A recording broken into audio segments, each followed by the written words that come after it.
ರಾಜ್ಯದ ಔಷಧಿ ಖರೀದಿ ವ್ಯವಸ್ಥೆಯನ್ನ ನಿಯಂತ್ರಣದಲ್ಲಿಡ್ಕೊಂಡು ಬಹುತೇಕ ಸರ್ಕಾರಿ ಆಸ್ಪತ್ರೆಗಳಲ್ಲಿ ಈತ ಒಬ್ಬನೇ ಇದನ್ನ ಎಲ್ಲವೂ ಕೂಡ ಸಪ್ಲೈ ಮಾಡುವಂತ ಒಂದು ಪರಿಸ್ಥಿತಿ ನಿರ್ಮಾಣ ಮಾಡ್ಕೊಂಡಿದ್ದಾರೆ. ಈ ಖಾಸಗಿ ವ್ಯಕ್ತಿ ಯಾರು ಅಂತ ನೀವು ಕೇಳಬಹುದು. ಮಂಗಳೂರು ಮೂಲದ ವಹಾಬ್ ಖಾನ್. ರಾಜ್ಯದ ಎಲ್ಲಾ ಆಸ್ಪತ್ರೆಗಳಲ್ಲೂ ಕೂಡ ಈತನಿಗೆ ಟೆಂಡರ್ ಸಿಗುವಂತದ್ದು, ಬೇರೆ ಯಾರು ಕೂಡ ಮುಂದೆ ಬರ್ತಾ ಇಲ್ಲ.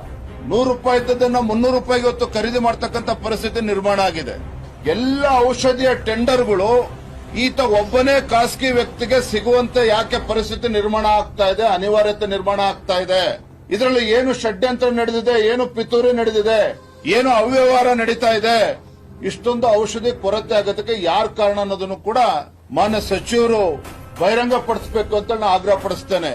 ಔಷಧಿ ವಿಚಾರದಲ್ಲೂ ಕೂಡ ಜಿಲ್ಲಾ ಆಸ್ಪತ್ರೆಗಳಲ್ಲಿ, ರಾಜ್ಯದ ಬೇರೆ ಬೇರೆ ಭಾಗಗಳಲ್ಲಿ ತುಂಡು ಗುತ್ತಿಗೆಯನ್ನ ಕೊಟ್ಟಿದ್ದಾರೆ ಇವರು.